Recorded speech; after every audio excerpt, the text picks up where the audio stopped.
ನಮಸ್ಕಾರ ವೀಕ್ಷಕರೇ, ಪಾಯಿಂಟ್ ನ್ಯೂಸ್ಗೆ ಸ್ವಾಗತ. ಏನು ಟ್ರಾನ್ಸ್ಜೆಂಡರ್ ತಿದ್ದುಪಡಿ ಕಾಯ್ದೆಯನ್ನು ಹಿಂತೆಗೆದುಕೊಳ್ಳುವಂತೆ ಒತ್ತಾಯಿಸಿ ಹಾಗೂ ಶಕ್ತಿ ಯೋಜನೆಯಲ್ಲಿ ಟ್ರಾನ್ಸ್ಜೆಂಡರ್ ಮೇಲಿನ ಭೇದವನ್ನು ನಿಲ್ಲಿಸುವಂತೆ ಕುರಿತು ಇದೀಗ ಪ್ರತಿಭಟನೆ ಮಾಡಲಾಗ್ತಾ ಇದೆ. ಇದೀಗ ನಮ್ಮ ಜೊತೆ ಮಾತನಾಡ್ಲಿಕ್ಕೆ ಇದ್ದಾರೆ, ಅವ್ರನ್ನೇ ಮಾತಾಡ್ಸೋಣ. ಏನ್ ನಿಮ್ ಪ್ರಮುಖ ಹೇಳಿಕೆ ಏನು?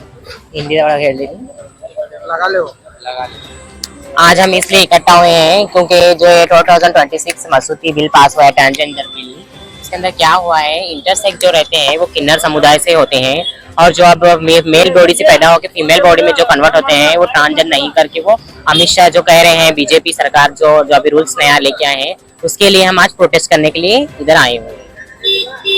कितने दिन से प्रोटेस्ट कर? ಎಷ್ಟು ದಿನದಿಂದ ಪ್ರತಿಭಟನೆ ಮಾಡ್ತಾ ಇದ್ದೀರಿ? हम अभी 1 महीना हुआ है प्रोटेस्ट कर रहे हैं.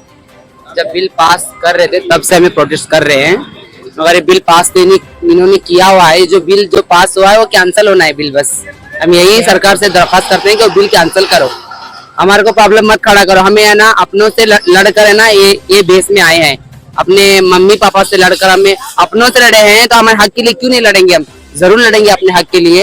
मैं यही बोलना चाहती हूँ देश को कि हमारा जो बिल पास किए हैं 2026 का, वो बिल कैंसिल करो. मेरा ये कहना है, मोदी सरकार से ये कहना है कि हमारे 2000 बिल जो पास किए वो बिल कैंसिल करो. हम इतना कहना चाहते हैं. ವಿರುದ್ಧ ಅಂತ ಹೇಳ್ತಾನೆ. ಯಾಕಂದ್ರೆ ನಾವು ಒಂದು ಭಾರತ ಪ್ರಜೆ ಅಂದ್ಮೇಲೆ ಗೌರವ, ಘನತೆ, ಸಮಾನತೆ, ಸ್ವಾತಂತ್ರ್ಯ, ಜೀವಿಸುವ ಹಕ್ಕು ನನ್ನ ಸಮುದಾಯದಾಗಿದೆ, ಹಾಗೆ ದೇಶದಲ್ಲಿ ಪ್ರತಿಯೊಬ್ಬ ಪ್ರಜೆಯದು ಇದಾಗಿದೆ. ಯಾಕಂದ್ರೆ ಇದೇ ರೀತಿ ಇವರು ನಾನ್ ಕಮ್ಯುನಿಟಿ ಯಾವುದೇ ಆಗಿರುವಂತಹ ಒಂದು ಕಮ್ಯುನಿಟಿ ಬಗ್ಗೆ ತಾವು ಪಾರ್ಲಿಮೆಂಟ್ ಅಲ್ಲಿ ಕೂತ್ಕೊಂಡು ತಾವು ಮಸೂದೆಗಳನ್ನ ಕಾಯ್ದೆಗಳನ್ನ ಹೊರಪಡಿಸಕ್ಕೆ ಸಾಧ್ಯತೆ ಇದೆಯಾ? ಹಾಗಾದ್ರೆ ನನ್ನ ಎಲೆಮರೆಕಾಯಾಗಿರುವಂತಹ ಒಂದು ಚಿಕ್ಕ ಸಮುದಾಯವನ್ನ ಎಷ್ಟೋ ವರ್ಷ ತುಳಿದು ಬಂದಿರುವಂತಹ ಸಮುದಾಯದ ಮೇಲೆ ಇವರು ಮಾನದಂಡನೆಯನ್ನ ಅಗೌರವನ್ನ ಮಾಡ್ತಿರೋದಾರೆ ನನ್ನ ಸಮುದಾಯದ ಮೇಲೆ ಅಂತ ನಾನು ಹೇಳಕ್ ಇಷ್ಟಪಡ್ತೀನಿ. ಯಾವ ವ್ಯಕ್ತಿನೂ ಕೂಡ ವೈದ್ಯಕೀಯವಾಗಿ ಅಲ್ಲಿ ಪಾರ್ಲಿಮೆಂಟ್ ಅಲ್ಲಿ ಎಷ್ಟೊಂದು ಹೆಣ್ಣು ಮಕ್ಕಳು ಇರ್ಬೋದು, ಗಂಡು ಮಕ್ಕಳು ಇರ್ಬೋದು, ಆದ್ರೆ ಈ ಮಾತನ್ನ ನಾನು ಹೇಳ್ಬೇಕಾದ್ರೆ ತುಂಬಾ ತಪ್ಪಾಗುತ್ತೆ. ಆದ್ರೂ ಕೂಡ ನನ್ನಲ್ಲಿರುವಂತಹ ಒಂದು ವೇದನೆ ಏನಿದೆ ಅಂತ ನಾನು ಹೇಳಕ್ ಇಷ್ಟಪಡ್ತೀನಿ. ಅಲ್ಲಿರುವಂತಹ ಪ್ರತಿಯೊಬ್ಬ ಹೆಣ್ಣು ಮಕ್ಕಳಾಗ್ಲಿ ಗಂಡು ಮಕ್ಕಳಾಗ್ಲಿ ಅವರು ಮೇಲ್ ಆಫ್ ಫಿಮೇಲ್ ಅಂತ ಹೇಳಿ ಅವರು ವೈದ್ಯಕೀಯವಾಗಿ ಚೆಕ್ ಮಾಡಿಸ್ಕೊತಾರ. ಯಾಕಂದ್ರೆ ಅವ್ರ ಕಾನ್ಫಿಡೆಂಟ್ ಅವ್ರು ಹೇಳುತ್ತೆ I am male, I am female ಅಂತ ಅವರ ಆಂತರಿಕವಾದಂತಹ ಶಕ್ತಿ, ಅವರ ಮನೋಸ್ಥಿತಿ, ಅವರ ಬಾಡಿ ಲ್ಯಾಂಗ್ವೇಜ್, ಅವ್ರ ಲಿವಿಂಗ್ ಲೈಫ್ ಸಿಸ್ಟಮ್ ಅದು ಅವ್ರಿಗೆ ಹೇಳುತ್ತೆ ನಾನು ಹೆಣ್ಣು ಗಂಡು ಅಂತ ಅಂದ್ಮೇಲೆ. ಹಾಗೇನೆ ಬೈ ಬರ್ತ್ ತಾಯಿ ಹೊಟ್ಟೆಯಿಂದ ಹುಟ್ಟಬೇಕಾದ್ರೆ ಅಥವಾ ಈ ಆಕಾಶದಿಂದ ನಾವು ಒಮ್ಮೆ ಡೈರೆಕ್ಟ್ ಆಗಿ ಉದುರು ಬಂದ್ವಾ ಇಲ್ಲಿ ಟ್ರಾನ್ ಸಮುದಾಯ? ಇಲ್ಲ, ತಾಯಿ ಗರ್ಭದಿಂದ ಬಂದ ಮೇಲೆ ನಮ್ಮ ಒಂದು ಬೆಳವಣಿಗೆಗಳಲ್ಲಿ ಆಗಿರುವಂತಹ ಹಾರ್ಮೋನ್ಸ್ ಗಳು. ಬಟ್ ಇಲ್ಲಿ ಏನ್ ಮಾಡ್ತಾ ಇದಾರೆ ಅಂತಂದ್ರ ಟ್ರಾನ್ ಸಮುದಾಯದ ಮೇಲೆ ಹೊರೆ ಹಾಕ್ತಾ ಇದಾರೆ. ಆದ್ರೆ LGBTQI ಅಂತ ಇದರಲ್ಲಿ ಇರುವಂತಹ ಒಂದು ಅರ್ಥಗಳನ್ನ ಏನಾದ್ರೂ ಈ ಸಮುದಾಯಕ್ಕೆ ಗೊತ್ತಿದೆಯಾ? ಯಾಕಂತಂದ್ರೆ ಇಲ್ಲಿ F to M ಫಿಮೇಲ್ ಇಂದ ಫಿಮೇಲ್ ದಿಂದ ಮೇಲ್ ಆದವರಿದ್ದಾರ ಅಥವಾ ಮೇಲ್ ದಿಂದ ಫಿಮೇಲ್ ಆದಂತವ್ರಿದಾರ.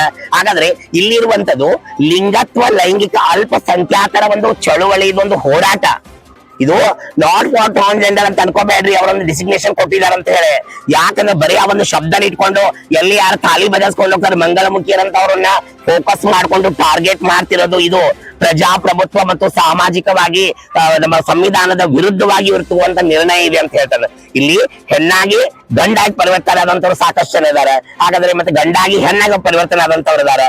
ಆದ್ರೆ ಎಲ್ಲರಲ್ಲಿ ಬಾಡಿ ಹಾರ್ಮೋನ್ಸ್ ಗಳ ಬದಲಾವಣೆಗಳಿಂದ ಇದು ನೈಸರ್ಗಿಕ ಕ್ರಿಯೆ. ಇದು ಯಾರು ಉದ್ದೇಶಪೂರ್ವಕವಾಗಿ ಆಗುವಂತದ್ದಲ್ಲ.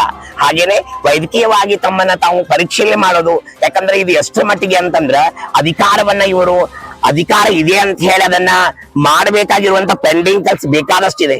ಎಷ್ಟೋ ವರ್ಷದಿಂದ ಇವರುಗಳು ಸರ್ಕಾರಗಳು ನಡೀತಾ ಬಂದಿದೆ. ಇಲ್ಲಿವರೆಗೂ ನನ್ನ ಟ್ರಾನ್ಸ್ ಸಮುದಾಯಕ್ಕ ಯಾವುದೇ ತರದ ಒಂದು ಅವಕಾಶಗಳ ಸಿಕ್ಕಿಲ್ಲ, ಬೆಳವಣಿಗೆಗಳ ಸಿಕ್ಕಿಲ್ಲ.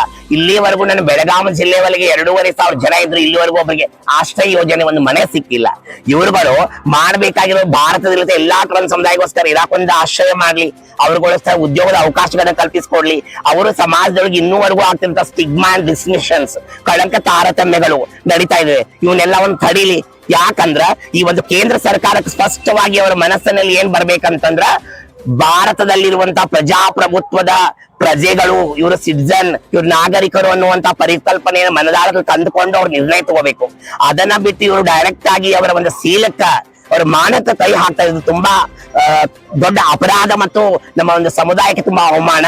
ಮತ್ತೆ ನೀವು ಅಂತದೇನಾದ್ರು ಉದ್ದೇಶ ನಿಮ್ಮಲ್ಲಿ ಇತ್ತಂತಂದ್ರ ಮಾಡೋದಕ್ಕಿಂತ ಪೂರ್ವದಲ್ಲಿ ಒಂದು ಕ್ಷಣ ಸಮಾನತೆ, ಜೀವಿಸುವ, ಬದುಕುವ, ಗೌರವ, ಘನತೆ, ಸ್ವಾತಂತ್ರ್ಯ ಭಾರತದ ಒಂದು ಸಂವಿಧಾನ ಹಕ್ಕುಗಳನ್ನು ಮುರಿದು ಮಾಡೋದಾತಂದ್ರ ನಿಮ್ಮಲ್ಲಿ ಪ್ರಜಾಪ್ರಭುತ್ವವಿಲ್ಲ.